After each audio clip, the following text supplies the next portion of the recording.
Hello everyone, today we're going to be doing USB host on the NES Classic. Something that many of you have tried and failed at, but you're going to be able to do it today with the latest Hashi update. Anyways, we're going to go into my core set.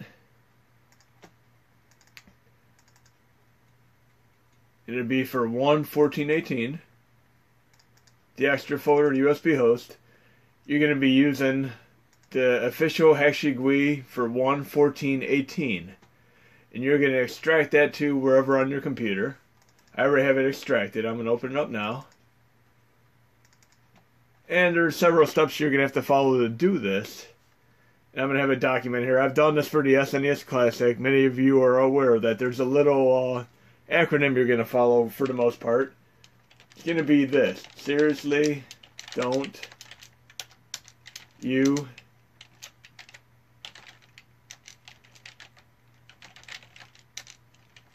And each of these, it's seriously don't you effing remember me. Each of these will apply to one of the steps within Hashi. So I'm going to open up Hashi right now.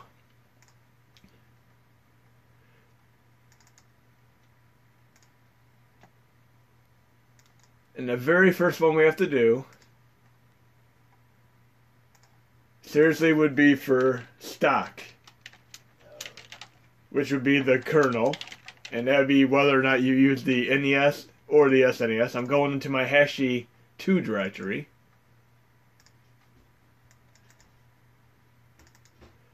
And you're basically going to copy your dump folder over to the Hashi directory.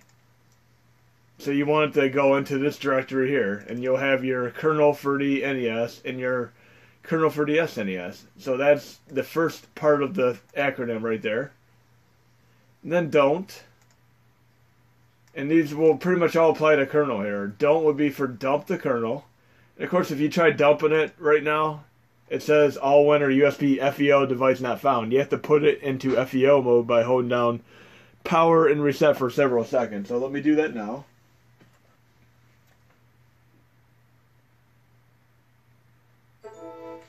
Okay, so I'm going to dump the kernel.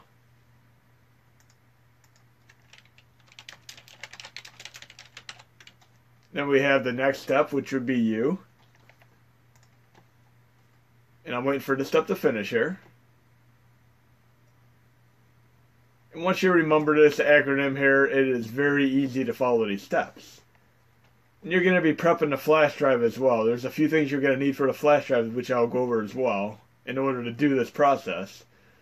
And I would recommend starting with a FAT32 drive. 9 out of 10 times you'll be fine with just using FAT32, but you could also use ext4, and now with this update you're also able to use NTFS. But I'll have to do another video on NTFS because there's a few nuances you're going to have to get accustomed to when you use NTFS. Okay, we're done with the dumping of the kernel. Now we're on U. And that'd be unpack the kernel. So I'm going to unpack the kernel.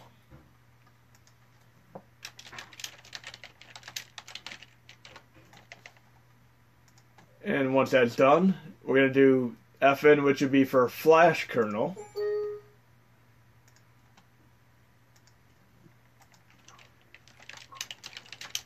This works identically on the SNES Classic. There are just a few different things you have to do in order for it to function on the NES Classic.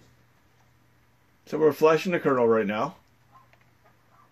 And after we're done with these steps, we'll do the prep for the flash drive and get into the USB host. So we're at the flashing of the kernel right now.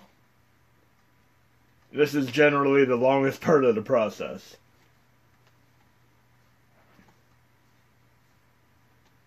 And I have my FAT32 drive. I'm not going to get too far ahead of the game here because I want to keep you all in the loop here.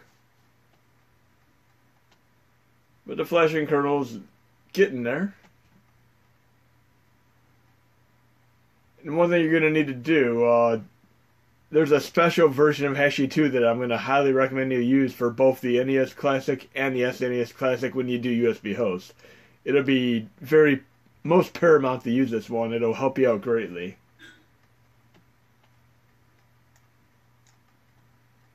And these error messages, they can be ignored. The process has still succeeded.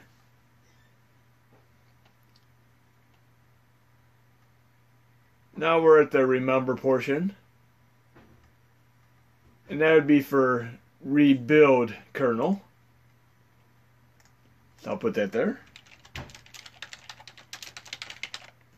And then we're finally on the last portion here, which would be memboot for me.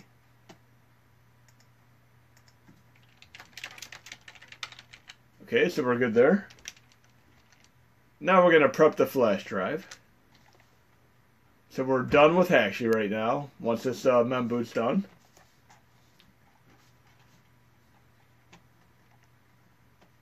And in my core set here, we're going to do the prep of the flash drive here. I have the flash drive right here. I just have a FAT32 drive right now. You have to make a lowercase Hashi directory. With a lowercase Hashi directory, you have to have a games folder and you have to have a saves folder. These are both mandatory in order to do anything. So let's get that.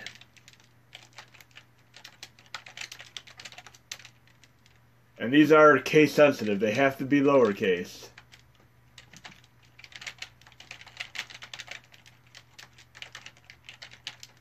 Okay.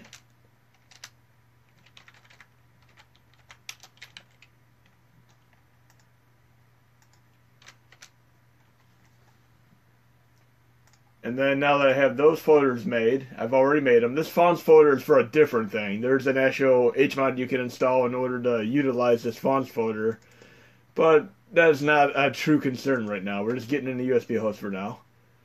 So we have our games folder, our saves folder. Now you're going to go into my core set. Again, and like all my videos, I open up Windows many times, so get used to it. USB host. You're going to be using this special Hashi2 version by Danaman827, the linked export version. You're going to copy that to your flash drive. It is best to run it from the same drive that you're doing it with. There are two different ways you can do this, but I have it linked right now on here. I'm going to open up the thing here. And since I am on the NES Classic, I'm going to change the console type to the NES. This will ensure that the artwork has the proper command line so it displays. Then for right now, we're going to leave folders off, but folders do work. You could use folders with this. I have them disabled for right now. Console type NES. And then this is the biggest part right here. You have to have compressed games when added disabled. So I'm going to put that in the little cheat sheet here.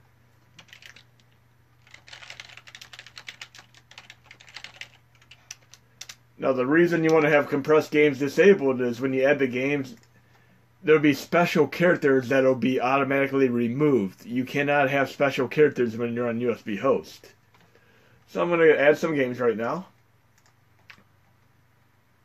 And I have an SNES folder. And if, for the record, if you have the same name ROMs that you have as artwork, like so, it'll automatically add the artwork when you do it. So right now, I'm just adding a select number of games here. We'll just add this many games right here.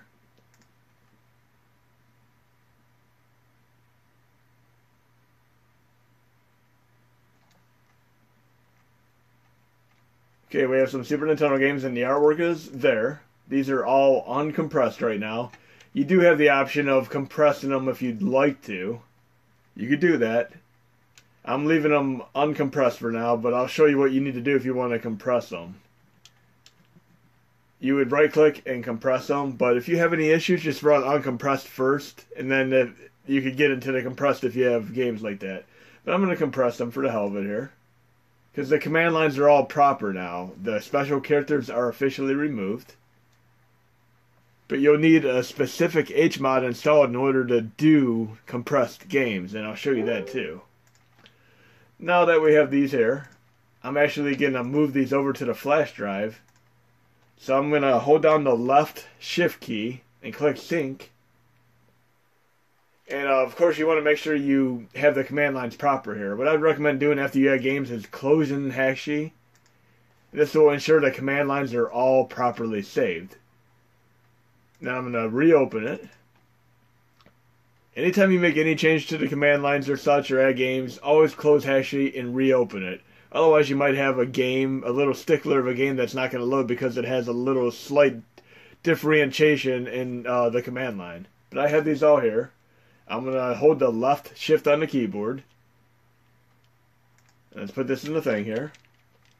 Linked export. Left shift. So I'm holding down the left shift, and I can sync the games. I'm going to choose the directory that's going to go to, and I have my games folder on the Hashy directory. And the folder has to be empty. So if you have anything important in the folder, you're going to want to back it up first, because you have the option of deleting it with this export. I'm clicking OK here. And I have two options. One, I can make linked games where it'll simply copy the desktop files and it'll use the files that are in the linked export games directory. It'll symbolically link to them. Or I can just click no and it'll copy the files. If you do use the linked games option, the linked export has to be on the same drive that the games are on. Otherwise it will not work. So I'm going to click yes right now.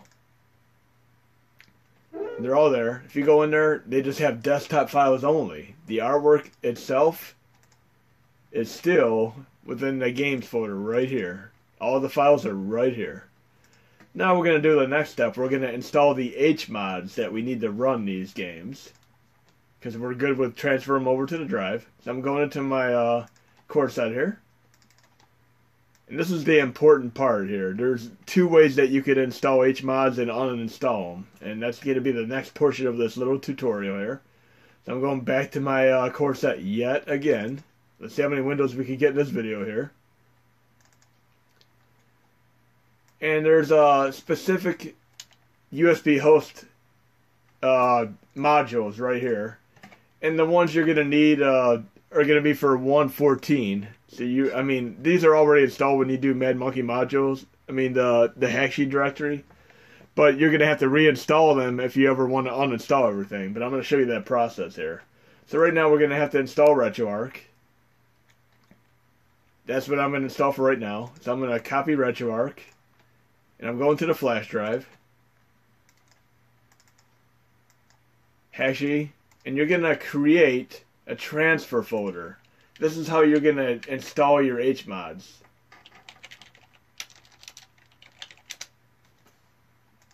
And I'm copying Retroarch there. And then I want to run SNES games because that is all I added right now. So I'm using my dual core because these are not canoe games. These are the standard SFC format games. So I'm using my SNES 9X dual core. And then I'm simply going to let these install. I'm going to detach the flash drive, plug it into the USB host, power the NES Classic on.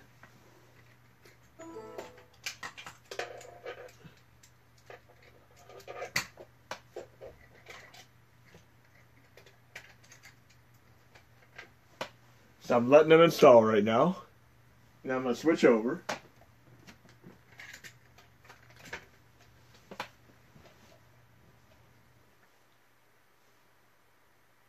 You usually get a double splash screen when you're installing HMods. And here's my second splash screen, the first one you didn't get to see.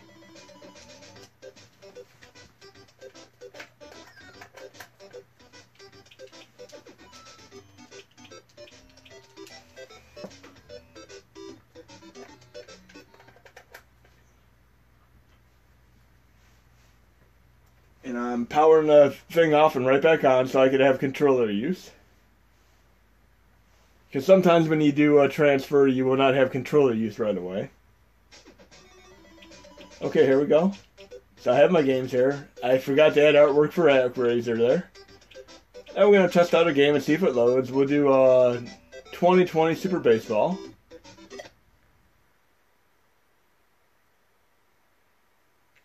And we're running with the SNES 9X core, so we're good to go. So I have Retroarch. And I have these cores installed from my previous transfer. So what I'm going to do now is, say I want to update Retroarch I'm going to do the uninstall process right now. So let me exit out of here.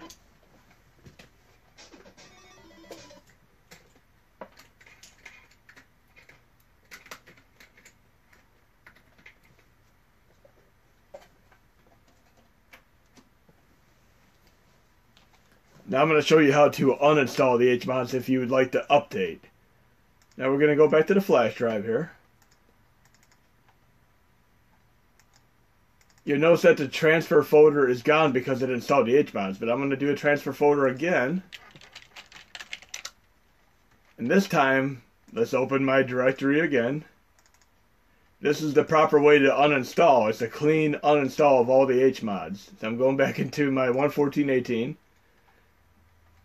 I'm going into my USB host folder. And you'll see this nifty little uninstall file. You just copy that into the transfer folder. And by booting up with this in the transfer folder, it's going to uninstall every HMOD. And then I'm going to, you don't even have to plug the HDMI in. You'll just see the system power down when it's done. When it's powered off completely, then you can do the HMOD install again, which I'm going to do. So let me boot it up real fast. So I'm letting the HMODs uninstall right now. And there's a couple other factors you're going to have to, watch for when you do USB host on the NES Classic. And I'll show you that too. But right now I have the HMODs uninstalling. And I have the power off, so I'm good to go.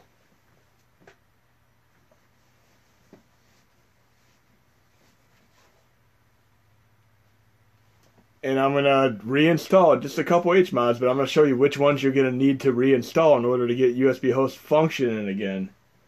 Because once the HMODs are uninstalled, the system is going to just shut down. If you power it back on, it's going to shut down over and over and over again. It'll be an endless shutdown loop until you reinstall a specific HMOD, and I'm going to show you that right now.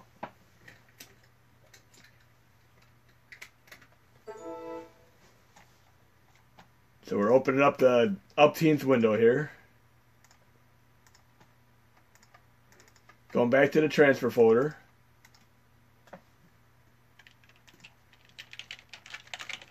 And we're going to put the HMODs that we need to have installed. Let's see how many windows we could get open in this video here. Remember the old days of XP where you get enough windows open, it would just freeze the entire computer. There'd be like spam websites you could go to where it literally freeze your screen up so quick because of that. Smiley faces and such. So I'm going to the cores here. We're going to install that Retroarch again, because I just want to play Super Nintendo for now. You have to have Retroarch installed for anything. Let's open one of these million windows here. Transfer, we have Retroarch. Then I'm going to install the SNES 9X core.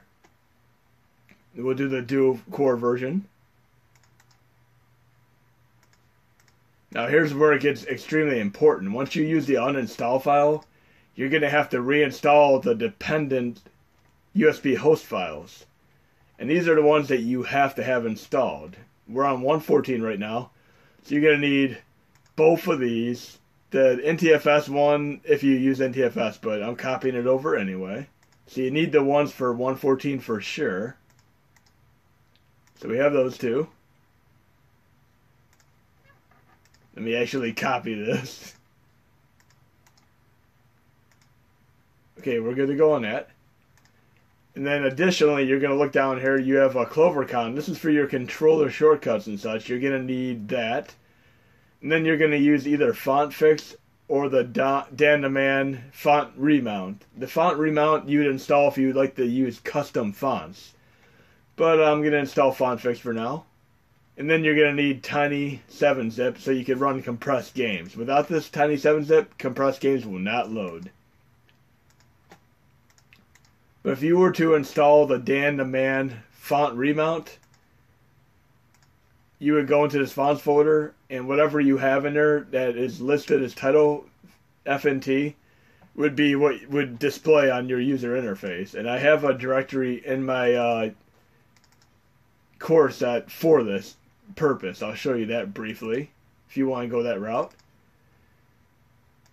I have a fonts folder here, And these fonts, you could extract them like so. Say if I extract this Constantia, I just have to copy this title font right into here, and by having Danaman remount font and booting it up, it'll display this actual font, which is really cool. And then of course you have the little tutorial on how to make your own fonts and the tools to do it. Mothris, Danaman 827 and myself all collaborated on getting this together, so that is another option you have. But that's not what we're focused on today. We're just trying to get NES Classic functioning with USB host. So I'm going to confirm what I have here. I have my transfer folder. I have the pertinent dependent files, and I listed them all as USB. I have the two that are necessity for 114, and then CloverCon, FontFix, and Tiny 7-Zip. In this little WordPad sheet, I'll include all this information so you guys could cheat at, peek at it. But SNES Classic is roughly going to be done the exact same way for USB host, just with the pertinent modules that you need. You'll use the SNES when you're in the Danaman here. You're going to want to have this console type set to SNES. Otherwise, it's the entire same process, other than a few nuances for the NES Classic.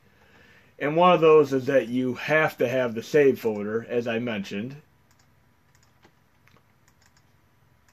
You could run without the saves folder if you're on the SNES Classic, but you have to have it for the NES Classic or it will not boot properly. So we're going to transfer here. We're good to go. I'm going to boot this up and let's see if we get back in. This time I'm going to switch over so you can see the install process. You'll get the initial boot screen.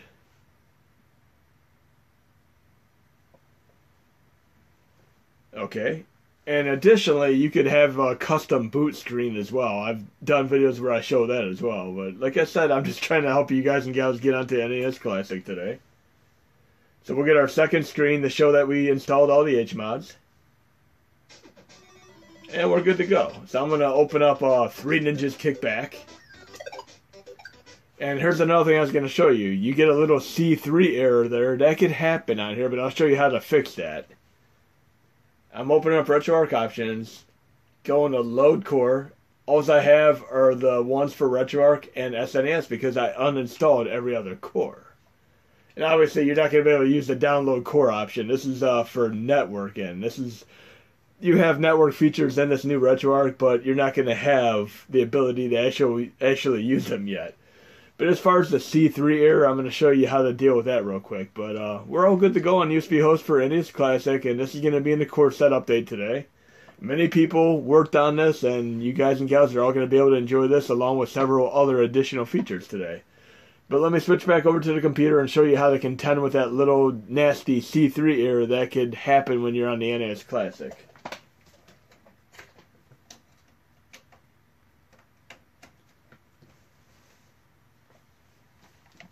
You're going to go into the actual flash drive.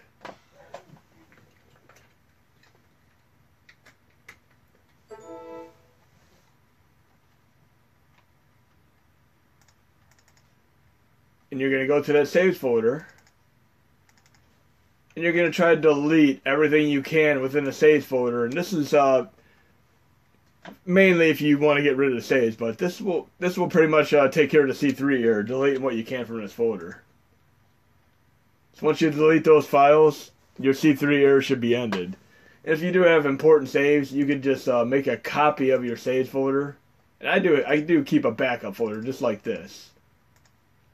You make a copy of it, delete it, and replace it. But for the most part, if you get a C3, it's due to a save conflict. So you can just clear out the save folder and that'll contend with that issue. But I hope you enjoyed the video, and this will be in today's core set update. You can now run USB host on both NES Classic as well as SNES Classic. It has worked on NES Classic up to this point, but there was a specific way that it needed done that many people were having difficulty with. But now with this new refined Hashi, NES support is much more optimal and more user-friendly. So enjoy the update and have fun with NES Classic USB host.